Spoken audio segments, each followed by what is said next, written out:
Ladies and gentlemen, welcome to another edition of the Let's Talk Thursdays podcast. My name is Brendan Plays. Today we're going to recap the recent Fastlane pay-per-view and talk about more of the announcements leading into Wrestlemania as well. Other news this week also includes Jeff Hardy getting himself into trouble. Should the Fabulous Moolah Battle Royal, should it be changed to somebody else? And John Cena has now officially challenged The Undertaker. Will it take place? What's Brock Lesnar doing? Are they making mistakes by him not showing up week to week? Braun Strowman, is he going to compete for the tag titles all by himself, or will he find a partner? Ultimate Deletion, it's happening next week. Much more. So we're going to chat about all those different topics here today on today's show as we unfortunately count down the final weeks of the podcast. Only a few more weeks to go. WrestleMania, obviously, I think, 4 weeks away, I think it is. And then that will be our final show, a big WrestleMania edition to close out the podcast. So just a quick little reminder there. Another reminder as well, we are streaming a little bit more frequently now over on Twitch, twitch.tv/BrendanPlays. This week we began our first Plays Plats edition. We were playing Smackdown vs. Raw 2010, as it turned out to be very frustrating actually playing that. But that'll be something I'm doing a lot more of. I'm going to just jump on and stream and try and get some trophies. And I might do multiple games at the one time. I'm not going to just play the one game and completely do it through. You know, for example, I'm going to do Burnout Paradise Remastered here. Once this podcast is over, I'm going to basically get on it. It's nearly released. A couple more hours and then it'll be release date for me. So I'm going to jump on and play that. So I'm looking forward to doing that. But in addition to that, yeah, so I'm going to be playing, you know, maybe a couple of games at one period of time. Maybe a PS3 game, PS4 game. Depends. You know, I like to play a few on the go, but when there's a game that really catches my eye, that I'm really enjoying, I will knuckle down and finish it off. So, twitch.tv/BrendanPlays, and that'll be my new series, Plays Plats. Also looking at doing a bit of a switch up to our logos and kind of our design and what we got going on. So a bit of a channel rebrand, just kind of getting some new graphics in and just kind of spicing it up a little bit here. So I've got a few initial designs at the moment, and one in particular is looking really good. So that's something that I'll be working on very soon, and hopefully in the next few weeks I'll have all that available to go and ready to just overhaul my social medias a little bit and just spice up the channel graphics a little bit more. We've gained a few more subscribers as well on Twitch, so we've got more emotes potentially coming. We've got, you know, enough where once we get partnered on Twitch, which we are getting closer and closer, we can unlock more emotes. So thanks to everyone who has subscribed over on my Twitch. If you have Amazon Prime or Twitch Prime, you can subscribe to my Twitch for free. You get one free subscription every month. So if you can go ahead and do that, that'd be awesome. If not, you can pay the regular fee, and I would really appreciate it. But yeah, so I'll have more opportunity to get some more emotes in. I just need to figure out what kind of designs. So if you've got any ideas or suggestions, I think, you know, the initial designs will probably be, you know, maybe like, you know, hype in the chat, or, you know, something like that, or something related to kind of that we can spam in the chat if something awesome happens. I think that'll be the initial emotes we get going on, but over time we'll create more things that are more related to me. You know, maybe a plays button, for example, could be in there. But once we get more subscribers, once we keep going with Twitch and keep that murdering along, we'll have more available for you. So we are getting closer and closer to having Twitch partnership, which is going to be very exciting. I just need, as I said in the last few weeks, I just need to find a bit of a regular time to stream Universe Mode. But I'm going to try and stream a lot more. I'm going to try and stream more, and I've done a couple more streams already this week. I've got another one coming up. I'm probably going to stream Burnout Paradise as soon as I get it. So after I do the podcast, I'll probably get on and stream a little bit more as well. So yeah, that'll be something I look to do more of, is a bit more streaming, and so you make it a bit more, you know, meaningful for my subscribers and a bit more value in it, that I'm actually get to stream a lot more, in addition to my 2 streams I do every weekend for the Total Extreme Wrestling. But you know, that's pretty much it from me. As you know, in Universe Mode, we're still moving along. A lot of people ask me what's the next pay-per-view. It's going to be the Elimination Chamber. I haven't quite finalized some of the matches I'm going to do for that yet, but that'll be coming up very soon. But let's move along and let's get into today's show. We're going to talk about Fastlane to open things up, and we're going to recap the card and give my thoughts and opinions on the show overall. Look, the thing is, Fastlane was always going to be a bit of a snoozer in terms of the excitement around it, because Smackdown's been so dull, so boring over the last number of months, and the main storyline, the main thing that got going on has been Kevin Owens, Sami Zayn, Shane McMahon, and even Daniel Bryan, and it wasn't really centered around the show at all.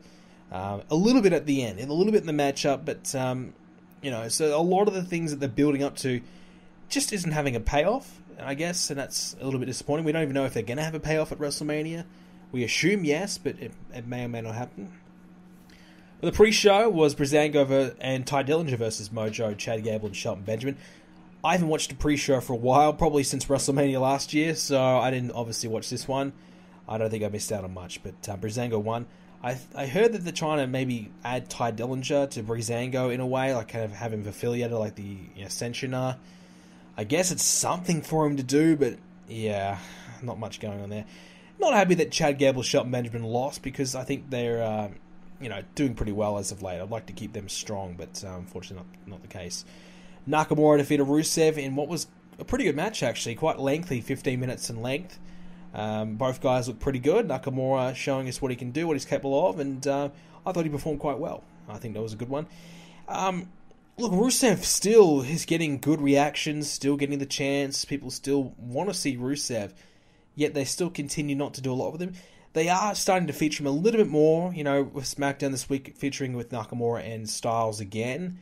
But still, as I said, not doing a lot with him because he just continues to lose and lose and lose. So whilst he is getting a little bit of TV time, they're not really hired him. They're not really giving him the ball, not really doing a lot with him. So he's doing well, but is he really? No. Randy Orton won the United States Championship from Bobby Roode. Again, I thought this was another pretty solid matchup. A little surprised. I thought Roode might hang on to it, but I guess all the talk around Randy Orton potentially becoming a Grand Slam champion, of course, this was going to happen. So Randy wins, becomes the US champion. I think most likely this will be a transitional phase where Randy will probably drop the belt, fortunately, to Jinder Mahal at WrestleMania, in what I would assume to be a triple threat match between Orton, Roode, and Mahal. So I think they've built up to that match quite nicely. I really believe that, but Jinder, another title reign from Jinder, is something I really don't want to see. At least it's not the world title this time, so I don't have to really be that invested in it because it's not the center point of the show every week. But still, it's still not ideal. It's still Jinder with a championship, which is never good. And I don't know where Bobby Roode goes from this. I'm hoping he steps up and maybe gets himself involved in the world title picture. To me, I think Roode needs to do a heel turn after WrestleMania and freshen himself up that way, but I don't think that's going to happen just yet. Natalya and Carmella beat Becky and Naomi. This is just a bit of a filler matchup.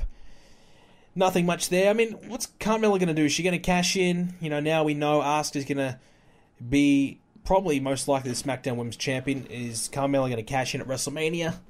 I think there's probably 85% chance she will lose a cash in. I think the only way she could win is if she cashed in on Charlotte, but I don't think that's going to happen. So she does have until the Money in the Bank pay-per-view to cash in, and personally, I think it'd be really good if she just waited until the entire time, and you kind of know she's running out of time, because we haven't had that happen before. We haven't had a Money in the Bank where it's, okay, we have literally no time left to cash in. I have no choice but to cash in tonight type of deal. She has to cash in on the night of the Money in the Bank pay-per-view. She has to cash in before the women's Money in the Bank ladder match or something like that. I think that would be kind of interesting. And I guess it would work in a storyline because I think she probably knows, hey, I can't beat Asuka, so I'm going to hang on to this until let's hope that someone else beats her so I have a chance. So she's going to hang on to that briefcase for as long as she possibly can until she finds an opponent that she believes she can beat. If not, she has no choice but to cash in. And if she does lose her cash in because she's run out of time, it does make her look a little bit silly for waiting too long. But it also, I don't think it hurts her as much when she loses because, okay, she lost, but she really had no choice to cash in. She probably wouldn't have cashed in on this opportunity every other time, storyline-wise. So I think that's also another decent little way to get out of, having a winner cash in and lose. But I think it would be a bit of a shame for the first women's Money in the Bank holder to cash in and lose, but Asuka's winning the belt, and Asuka losing by a cash in to Carmella, ooh, that would be probably the worst possible way you could end a streak. But I mentioned it last week in the show. I mean, Carmella shouldn't really be Miss Money in the Bank. The reason why she's got it is because, it's not a joint branded event. It was one brand against the Money in the Bank ladder match, and they really had no choice. Carmella was kind of the only logical choice to give it to. Someone who hadn't had the belt yet, someone who, they don't mind, and they can have her heal it up a little bit there and make a bit more of a storyline out of it rather than a quick cash in. So, she was probably the right choice, but maybe they should have had her cash in on Naomi at one point, or even Charlotte. I don't know, but it's an interesting one. Natalya, I think, had the belt too. So, yeah, they could have done something along those lines. I think they probably waited too long for her. Now, I think it's a definite that she's going to lose that cash-in match. The Usos versus the New Day was cut short after the Bludgeon Brothers came out and attacked them. Well, I was wondering what the hell's the deal, because the Bludgeon Brothers have been kind of sending little statements to the Usos for weeks now, and for them not to be involved in this match at all didn't quite make any sense. So for them to come out and attack, I think was good. Now, again, another triple threat match for WrestleMania. Will it be a triple threat tag team match? Will they add in another team to make it a fatal four-way? You'd have to wonder. I think they probably will add another team, but yeah, it's a lot of multi-man matches heading into WrestleMania. Charlotte beat Ruby Riott 1-on-1 for the Women's Championship. Yeah, I thought Ruby was okay. Charlotte was good. I mean, it was what it was. Like I said, this pay-per-view just didn't keep my attention for that long. But, yeah, so, of course, the big moment was Asuka coming out and announcing she wants to challenge Charlotte for the belt. And she wants to do it because she believes Charlotte is the better champion. To beat the woman, you have to be the woman, you have to beat the woman. So she wants to do that. Thank God they went in this direction. I think Alexa and Asuka, no one could ever possibly believe Alexa could beat Asuka. I think majority of us realize, okay, Charlotte will not beat Asuka, but at least they match up well. They match up a lot better. And I tell you what, Charlotte from, I think, a year or two ago, when she was the queen over on Raw, beating everybody, I would have believed she'd beat Asuka, but now Charlotte has fallen. Ever since she's gone to Smackdown, she's certainly fallen away a little bit. Doesn't have quite the credibility that she used to. So I don't think there's real much of a chance there. AJ Styles held on to the WWE Championship by winning the six-pack challenge. No surprise he won. He kind of cleaned up the pieces at the end. I thought it was a good match, though. I definitely did. I thought everyone in the match performed quite well. Even Baron Corbin was pretty decent at times. So no real issues for me. I thought it was a good one. Six-pack challenge. I guess it's the equivalent of Elimination Chamber, isn't it? Without having a chamber structure. So they kind of had the same type of deal. But Styles winning was the right call. Styles and Nakamura for WrestleMania. And that's your Fastlane pay-per-view. So quick little recap. If I had to give it a rating, I don't know, 5, 4. It was okay. It was nothing special, though. Couple of good matches, yeah, but nothing that I'd ever probably remember or go back in 3 years' time and say, yeah, that was a good pay-per-view because of this. Very, very forgettable. Very forgettable. Alright, so moving along, Jeff Hardy has got himself in a bit of hot water this week after getting arrested under the influence. He even crashed his car, causing some damage to a guardrail on the road, causing some damage to his own car. So Jeff Hardy, I believe, was it alcohol? I'm not 100% sure if it's alcohol or another substance, any drug or anything. It could have been both, but that doesn't really matter. He's just in trouble, under the influence of something. It's not good for Jeff. I don't think he's going to be too bad off. I feel like he'll be okay. I think he's someone that they'll try their best to sweep it under the rug. I think they realize, okay, one little mishap here. He's been good for the last year. He's one little mishap. Let's move along. It's okay. I'm hoping they think that way. But yes, Jeff has had a lot of issues in the past. So much so that he had to kind of get rid of him because of it. And then he had his even more issues in TNA. We can't forget the Victory Road match with Sting. So he's had a lot of substance issues throughout his career, so much so that it's probably almost cost his career at times. So Jeff Hardy needs to kind of get himself in line, especially when Matt has got this Ultimate Deletion match coming up. I think they've already filmed that. They've already done that. Jeff is in it. So Jeff kind of needs to get his act together badly, otherwise it could affect poorly on Matt. I think Matt kind of knows that, but let's hope that Jeff does sort himself out. I don't know if he's going to be at WrestleMania. I don't even know if Matt Hardy's going to be at WrestleMania or Bray Wyatt. We don't know. But I guess it kind of depends on this Ultimate Deletion match. So we'll have to see. But Jeff needs to kind of sort himself out. Otherwise, another incident like this, I could see him getting suspended or maybe even being fired. I think Jey Uso had a similar incident where he was, caught under the influence and they really didn't do anything to him at all. I don't think Jeff's going to, suffer too much here. I think he'll be okay. We'll have to wait and see. If he's at WrestleMania, then we probably know he's okay. But he's going to be on Raw. They could cut out his segment on Raw on the Ultimate Deletion, which I really doubt because I think this match needs to work.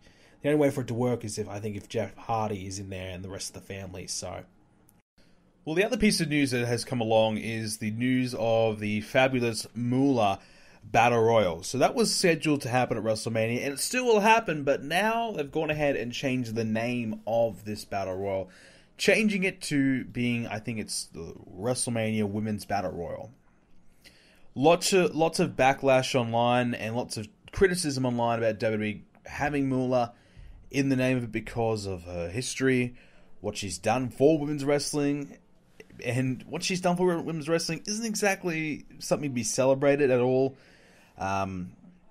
Basically owning women's wrestling for a long period of time.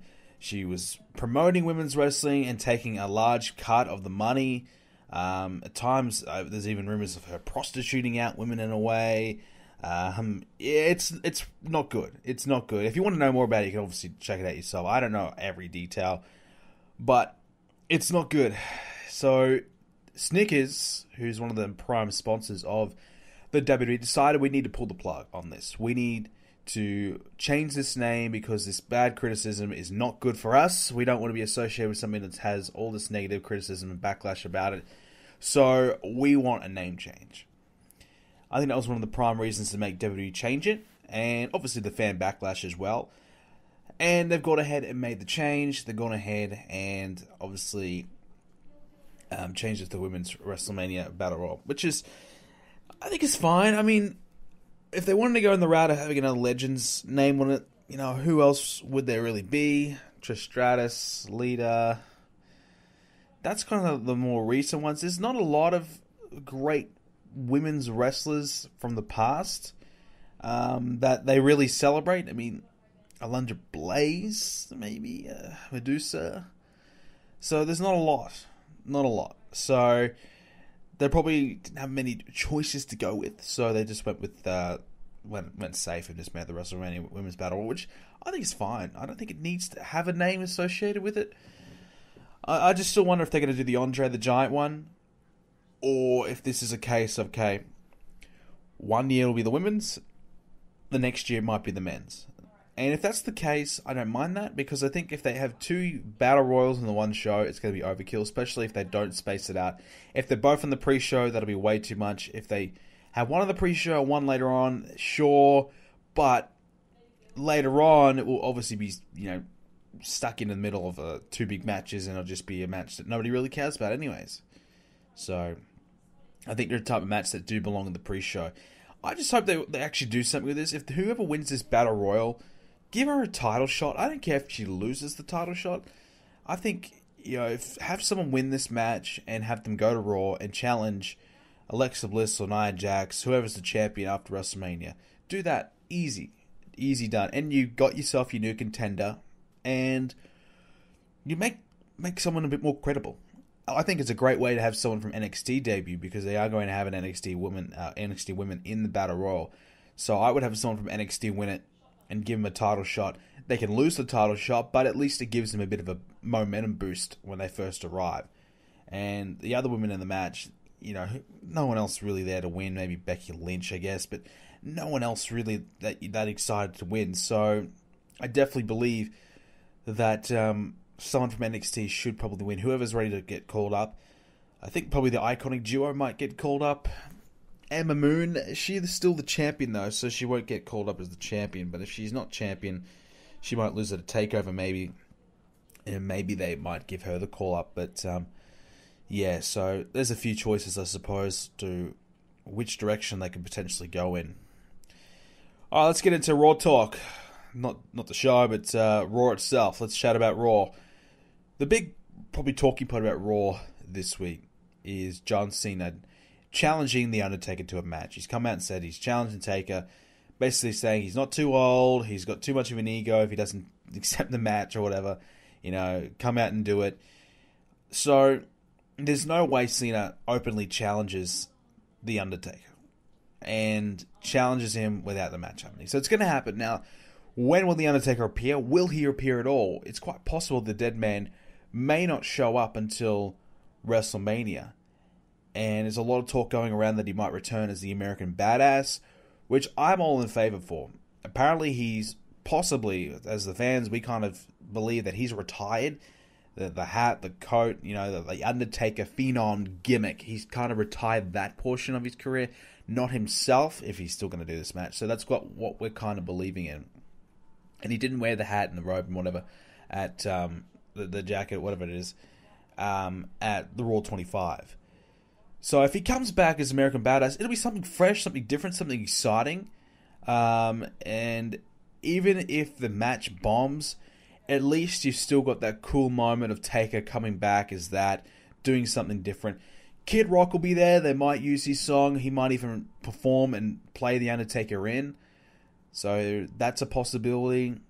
I just think if he comes back the American Badass, it'll be good just for the sole reason alone that it'll be a moment. And if the match is obviously terrible, at least we've got that to kind of look back on fondly. And it will kind of take away from that, the match itself. And, he might not have to do a lot, but it'll just be exciting to see him back in that type of way and something different compared to the old busted up Undertaker that, slowly walk into the ring because he's got no choice. At least he can maybe drive the bike down to the ring and get there a little bit quicker and a little bit more exciting. I think it'd be cool. Will it happen? I don't know. I don't think it will. I like to think yeah. But what I believe will happen is The Undertaker probably won't appear till WrestleMania. And he will just have vignettes on the screen maybe saying he accepts the challenge, or maybe he doesn't accept the challenge, and maybe John Cena keeps calling him out until eventually he does, and that we see the match. And maybe it might be a kind of a street fight or something like that, a no DQ to help The Undertaker just swing a chair around a bit and have that be a portion of the match. I could see that happening as well, because I think that type of gimmick, that type of stipulation will just allow both guys to have a better match with one another. They can, kendo sticks, chairs, whatever, do it that way. I don't know if The Undertaker's going to be able to do much physically. I really feel like last year he was gone. I thought that was it. After I watched last year, I thought that was it. I didn't want to see him again. But who knows? He's rested up for pretty much all year. I don't know if he's got any new surgeries. I think he has. I think he got a hip replacement or something like that. I'm not sure. But I don't know. Man. I don't think Taker's going to be able to do too much in the ring. I just hope, because it's going to happen, that he doesn't embarrass himself and just gets through it. He's okay. Doesn't hurt himself. If it's the American Badass, I think that will really help him, because just from the fact that we're going to be focusing on that for a lot of the match rather than The Undertaker physically himself. Roman Reigns suspended by Vince after he basically called out, Vince McMahon, saying Brock is his boy. Bit laughable that they're using that in the promo, because we all know Roman Reigns is Vince's boy. He's been a Vince McMahon project. So, yeah, a little bit silly to use that line, but for the most part, I enjoy the promo. Reigns is having some good promos. This has been a good build-up from Reigns. Still no Brock, though. No Brock. I know that's a part of the storyline, that they're not having Brock appear, but he's going to have to appear at some time. Apparently, he's going to be here next week, but I get the feeling Reigns won't be there next week because he's suspended or whatever. So I get the feeling that Brock will be there, but Reigns won't be, and it'll just be a Paul Heyman promo, and nothing from Reigns and Brock. No confrontation. It wouldn't shock me if they don't have a confrontation until the last week before WrestleMania. They've done this type of thing before. Which, look, I'm okay with. I personally would rather have them just get in there and fight and have a brawl maybe next week. They settle things down the week after and, maybe go back to promos and then one last confrontation a contract signing just before WrestleMania. They signed the contract face-to-face again, security surrounding everyone, and they try and go at it one more time, but it gets broken up and we have to wait till WrestleMania. I think for this to work, you've got to have these guys just beat the crap out of each other. I think that's to make it the most exciting. Just get in there and brawl. This whole talking back and forth is great and all, but they've got to get in there and start brawling for me to have interest anyways. I loved, for example, Brock Lesnar, his brawl with John Cena on Raw once, and then he busted Cena up a little bit. That was great. When Brock Lesnar and the Undertaker had that big brawl, and Taker said he's gonna, they're gonna kill each other. Lesnar said, "I'm gonna kill you," and Taker said, "You're gonna have to." That was awesome. I can remember that because it was a cool moment. It was a great brawl, and they had security, everyone in the back trying to get these guys separated. That was cool. It made them seem larger than life, like they were unstoppable. They hated each other so much that they were willing to go through everyone to get to each other. So that, I feel like, is the direction that this needs to take. Let's see them face to face, and let's see them just go out there and try and fight each other. Maybe get a couple stiff shots in. Maybe cut open an eyebrow. Get a busted lip. Something. Get a bit of physicality about it, because I really believe that could help. The promos from Reigns has been good, but a lot of people believe it's just a recycled storyline from Rock and Cena. Well, it may be. But Rock and Cena didn't really fight each other too much physically. So let's make this more intense and let's beef it up a bit. Look at Samoa Joe and Brock Lesnar when they had the back and forth, and Joe came out backstage, found Lesnar and they went at it. That was good as well. So I think for Lesnar to get his feuds over, because he's a fighter. He's got to fight. Stand there and let Heyman do the talking, sure. But he's got to get in there and start fighting. If he's heard everything that Reigns has been saying, then he should say, "Hey, I've been hearing what you're saying. You want to back it up? Let's go. Let's go and let's get in the ring now and let's fight." As simple as that. So that's, for me, the direction I'd be taking here on this feud. No Ronda Rousey this week as well. There was rumors that she was going to be scheduled for every Raw until WrestleMania, but I guess they messed that one up. At least this one she wasn't. She'll probably be there next week, but no Ronda this week. So it was a bit of a lackluster show in terms of star power. But they replay the Ronda and Kurt and Triple H Stephanie angle over and over and over. Like, they don't have to play these things once per show, but they seem to think that, okay, we played it hour 1, then we can play it again on hour 2, and then we can even play it again on hour 3. It's like, okay, we've seen the same thing 3 times in in a 3-hour show now. 5 minutes. A 5-minute video clip, we've seen it 3 times. It's frustrating because it's like, okay, do they believe that their Raw audience doesn't watch the entire thing? Are they booking their show to make us think that we don't watch the entire show? Are they that wary of that we don't watch the whole thing? Because do they believe that, okay, some are going to watch hour 1 and some might come back for hour 3? Or some only watch hour 2. They don't watch any hour 1 or 3. Do they only watch specific hours of the show? I don't know. I don't know how they think, but they just play the same video clips over and over and over. Braun Strowman has become the number 1 contender for the tag team titles, winning the Battle Royal. As soon as he was put in the Battle Royal, you knew he was winning that. But I think he's going to have to get a partner. I think that partner will be Elias. I think Kurt Angle will force Strowman to get a partner, and he might even pick for Strowman and say, all right, you went out of your way to do this, I'm going to pick the partner for you. It's going to be Elias. 2 guys who don't like each other, don't get along, and create that odd duo pairing, which is quite funny because Cesaro and Sheamus started like that as well, if you recall. So you got an odd couple competing against a former odd couple. I actually believe Strowman and Elias would be a pretty fun tag team. To be honest, they are my 2 favorites. So I'm pretty happy that they're going to be paired up, most likely, and I've enjoyed the feud between one another. But could they win the tag titles? Maybe. If the tag team dynamic works, it might happen. Would that force an Elias face turn? Maybe. Yeah, it could. Elias is getting good reactions. Braun Strowman's getting great reactions. You pair them up together, I really believe it could be a hot act. I really do. You know, you got Elias playing the songs, Braun Strowman smashes people with the guitars. It could work. You know, I don't know. I'd like to see it happen. I'd like to see it and just kind of picture it and see it on TV and see how it goes. Because I feel like it could be a little odd couple team. I wouldn't say for forever or long term. Maybe for a couple months. You know, have a little run whilst, you know, Strowman's not in the title hunt. For whatever reason, I wish he was. But if Strowman's not in the title hunt for a bit, then you could have, you know, those two team up for a little bit. Maybe win the tag titles and drop it back to someone else later on. Nia Jax, Alexa Bliss is officially on after we saw Alexa Bliss backstage talking shit, essentially, about Nia Jax, who, well, she certainly performed quite well in her screaming and having a tantrum. She certainly played that pretty well. So this match is on. We expected this. This is what we thought. And I'm happy with it. I mean, the storyline is enough there. I'm a little surprised that Mickie James has just made this all of a sudden turnaround on Alexa Bliss. That hasn't quite made much sense in the storyline. You know, she's gone from not trusting her at all to now they're buddy-buddy the next week. So they've kind of just said, all right, let's just do it. Let's not even worry about it or explaining it.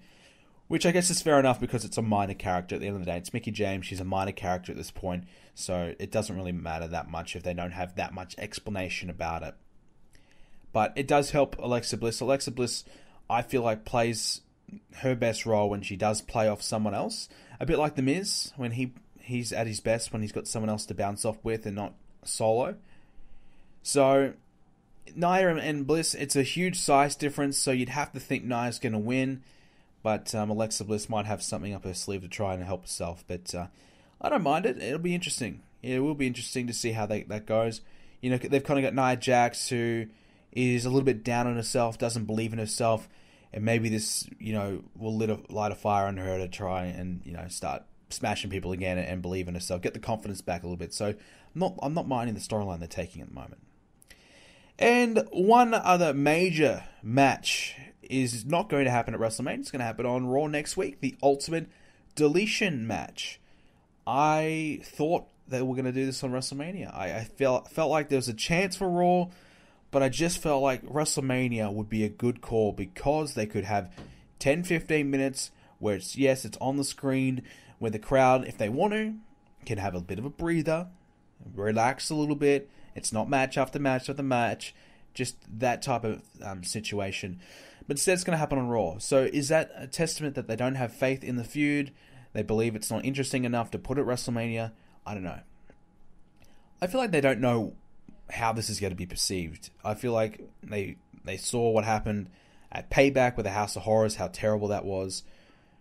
So I don't know if they feel like, okay, this is going to go really well or really bad. They're probably in the middle. They want to test it out and see.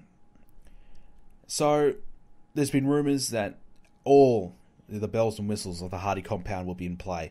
Laker Reincarnation, you know, Senior Benjamin, you know, the kids, the wife, Matt and Jeff, all those crazy things. That's all going to be happening apparently. We don't know if Bray Wyatt's going to have anyone with him, if Harper and Rowan might show up for a little bit, for a cameo. Maybe even Strowman, who knows? I doubt it. We don't know. If there's anyone new, we don't know. So I think it's going to be exciting nonetheless. I really believe it'll be fun.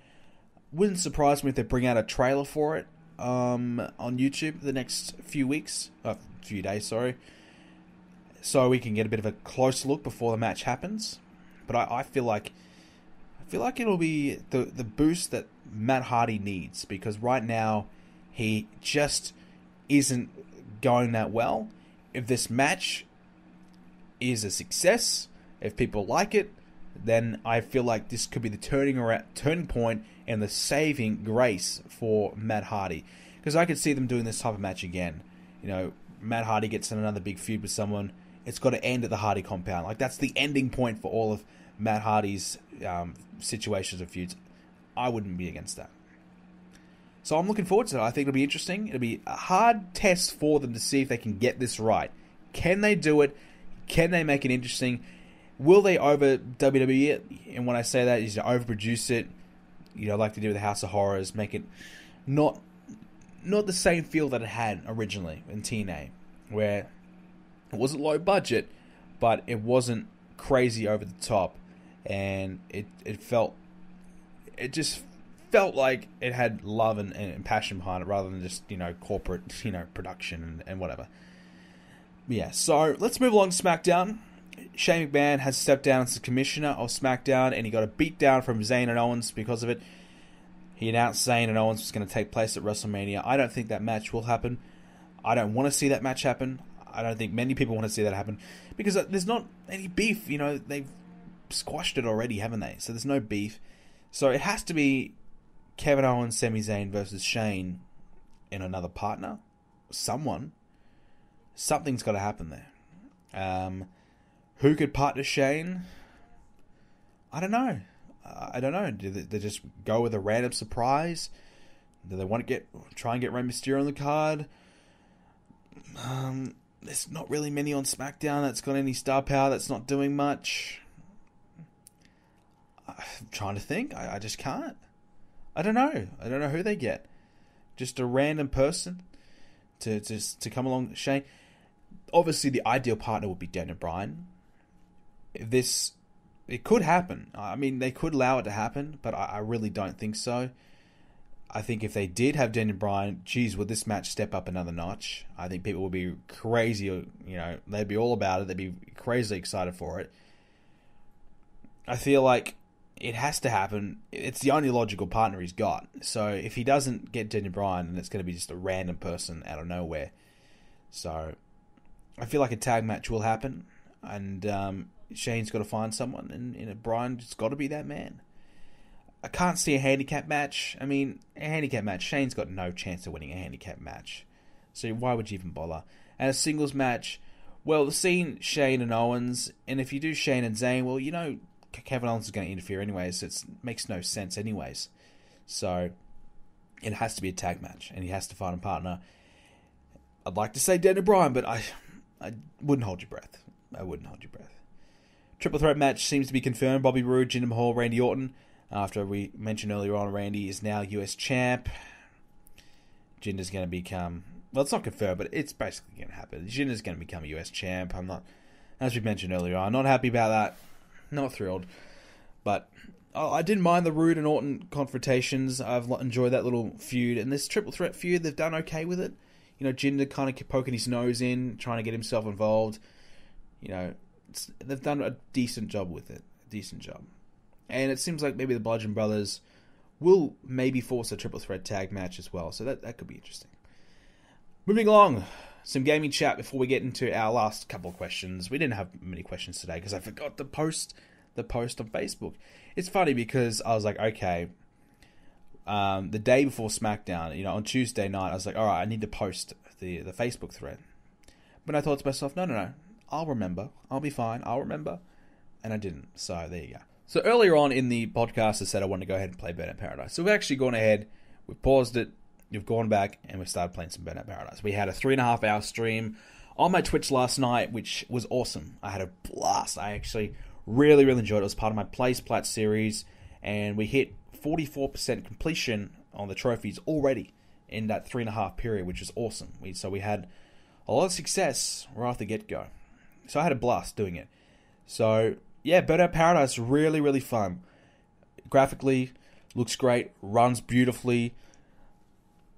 No glitches, nothing. It's just literally no faults. The only thing that I didn't like is that I wasn't able to play the online straight away. But now, once I finish this podcast, I'm going to jump on. I'm going to play some online. Hopefully, fingers crossed, it'll be available. But if you're looking to play, in my opinion, one of the best racing games, racing series ever, Burnout Paradise is the one. I don't think Burnout's the best one in the series. I believe Burnout 3 is the best Burnout game. But obviously that's on the PS2 and has not been remastered. I wish it would. I would love for them to do Burnout Revenge and Burnout 3. I think that'd be awesome. Absolutely awesome. But we don't know if that's going to happen. But Burnout Paradise is just such a great, fun game. It's one of those games where it's a mixture. You've got good racing. You've got all the components that make a good racing game. but then you mix in the fact that you can smash into people, you can crash and burn. We all like crashes and burns. People like NASCAR because they want to see someone crash. Well, you've got that in Burnout Paradise. You can, if someone's in first place, you can boost up behind them, smash them in the back, take them out, and boom, you're now in first place. It has that component. It's got a lot of different game modes. And Burnout Paradise comes with all the DLC as well, so it's a lot of content to get. You could probably easily, if you really, knuckle down and smash through it, you'd still get a good 15, 20 hours out of the game. But if you just relax, explore a bit, play a lot of the online, you'll get 50 plus hours out of this pretty easily and have a lot of fun. So I'm definitely looking forward to playing the online because I think that's one of the major components of Burnout that I didn't really get a chance to play. And it's been great that I've had a chance to jump on that and replay that. And obviously playing that on stream, big stream last night, and we had a nice little small amount of viewers, but really active chat, and we're all really enjoying Burnout and reminiscing and enjoying the nostalgia. So that was a great stream. I really, really had a great time doing that. And I'd like to get on there and maybe stream Burnout again tonight. Moving along, so last couple of questions here before we close up the show. Ryan Fleming, what's your opinion on Dave Meltzer? Dave Meltzer is a guy that I do respect and value his opinion and his news and his rumors. I do believe majority of them to be factual. I used to listen to his podcast. I don't subscribe to it now, but if I see a clip online, I'll definitely check it out. He's not the best talker in the world. I'm not saying that I am or anything like that, but he will mutter and stutter up his words and kind of stop and start his sentences quite a lot. So it can be quite difficult and frustrating to listen to him talk. But he does have good opinions. He's seen it all. He's done it all. He does have a huge fascination with Japan, but I mean, maybe with good reason. So I like Meltzer. I'm not against him. I think Meltzer's good. Ghost Play, last question. And this one might take some time. Ghost Play wants to know, what's your thoughts on the Black Ops 4 teaser trailer and the earlier than usual release date? Oh, Black Ops 4. Can Call of Duty be saved? Black Ops 4, forget everything you know. Well, thank God, because I don't want to know anything about Black Ops at the moment. I didn't like Black Ops 3, barely liked Black Ops 2, absolutely adored Black Ops 1. I thought Black Ops 1 was one of the best, it's probably the second best COD for me, behind Modern Warfare 2. So, forget everything you know. Okay, gladly. Done. Forgotten. Boom. Call of Duty right now is at a very, very interesting point. World War II was clearly a fail. They benefited just because there was enough hype about it, enough boots on the ground hype about it, and Battle Royale games were hot. They were getting there, but weren't as big as they are now. If Call of Duty released last month, how many people do you think jump on Call of Duty? Barely anyone, because right now you have Fortnite, that's the biggest game in the world. We just watched an incredible stream. Ninja, 600,000 people, stream with Drake and these other guys. Unbelievable. It was one of the coolest things you'll ever see on Twitch. He's streaming with Drake. Legit. 600k. Drake even tweeted it out to make it, confirmed. Legit. It happened. So, Call of Duty, I don't even think they could get 600,000 combined views in 3 months, let alone in one stream. So Call of Duty would have no chance of competing right now. So they were very lucky that they released when they did in November, because if they had released in February or whatever, gone. That's it. So the Battle Royale games have just started to explode. PUBG's been hot for a while, yeah, but Fortnite is free and everyone's playing Fortnite. I've been playing Fortnite since October. November. I played a week or so of Call of Duty World War II, and then I heard about Fortnite, jumped on it, played it, and got all my friends to go from Call of Duty to Fortnite. My friends were hardcore Call of Duty players, and I said, hey guys, get Fortnite, it's awesome. They did, they played it, and they have not turned back. So that's how good Fortnite has been, and Fortnite's a lot better of a game now compared to what it was in November. So Yeah. The Black Ops 4, it has to be boots on the ground. It has to go back. In my opinion, I'd go back to where Black Ops 1 was. That Cold War time. That time period was fun. There's enough variety in weapons and, explosives and kill streaks. All those things that they can incorporate. I feel like the futuristic setting just isn't working. But then again, the World War II setting didn't work. The reason why I think Call of Duty World War II didn't succeed is because I think the maps, for me personally, the maps killed the game.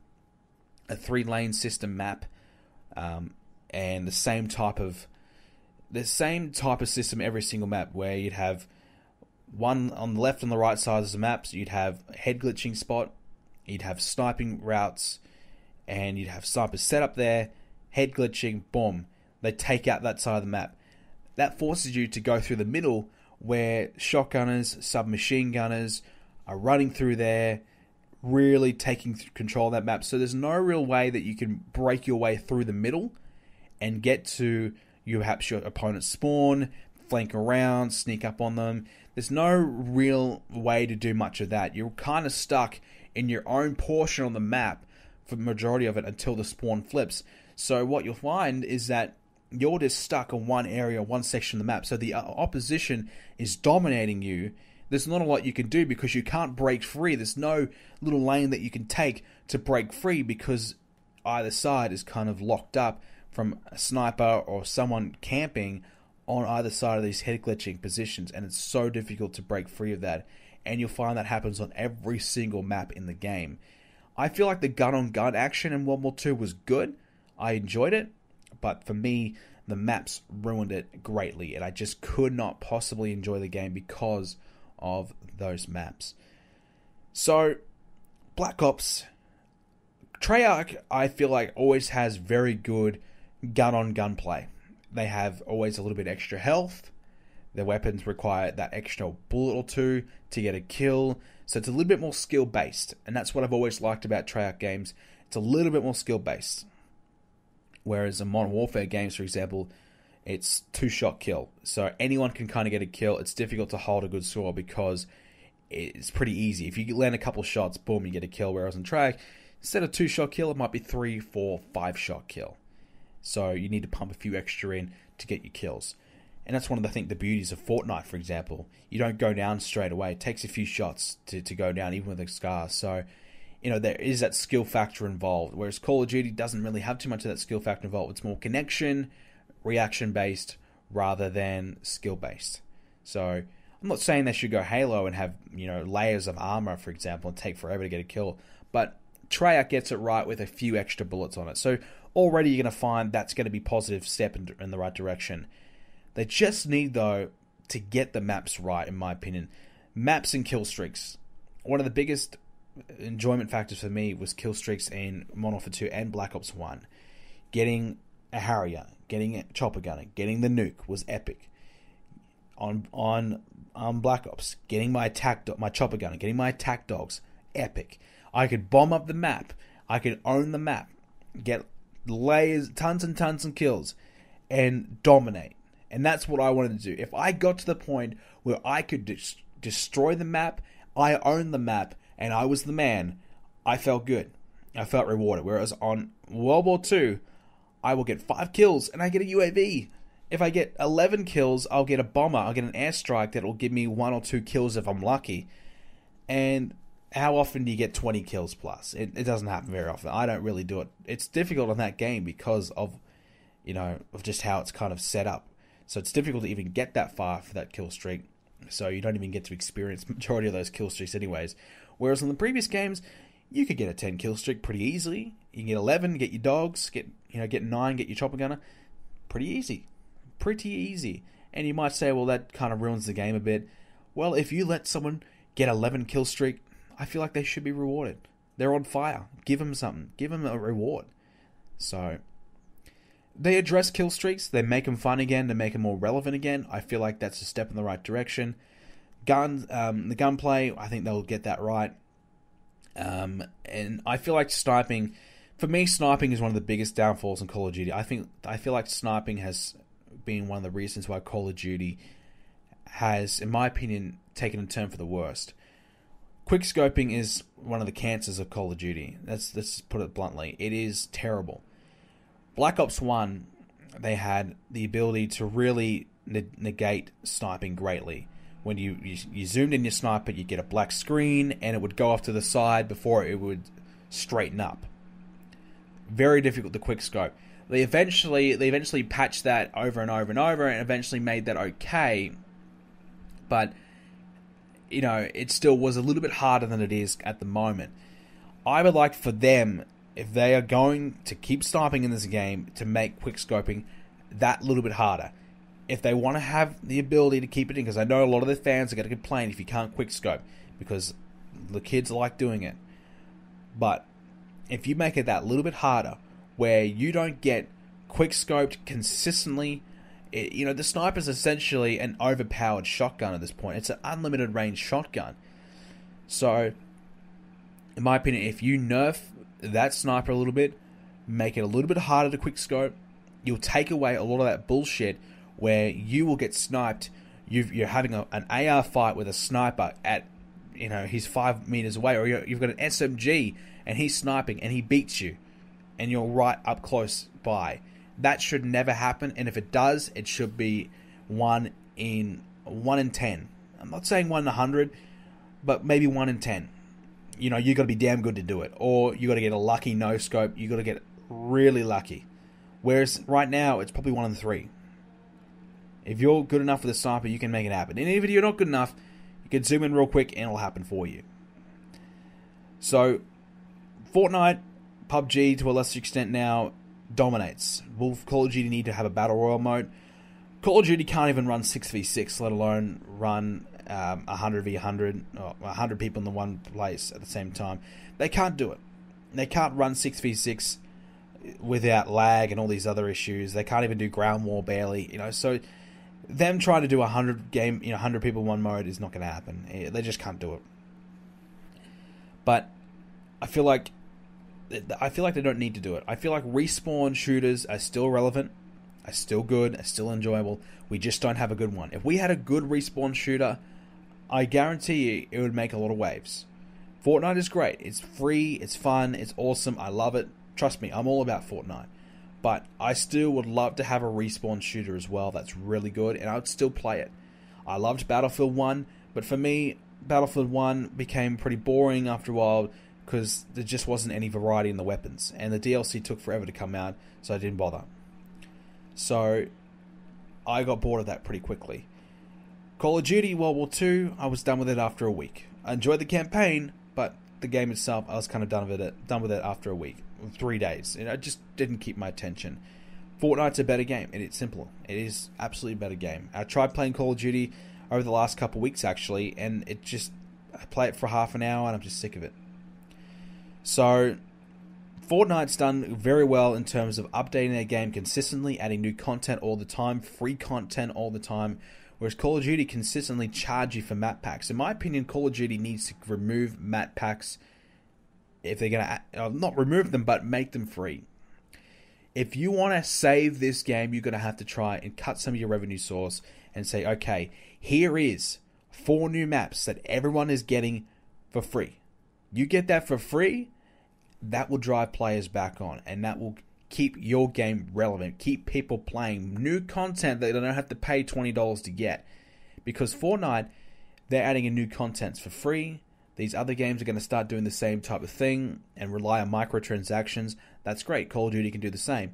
But you add in new content that's actual relevant, that people want to play, will play.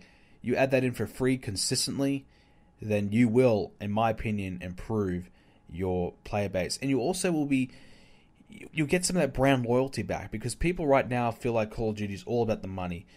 Supply drops are everywhere right now, and they have the weapon variants that make it almost pay to win at times.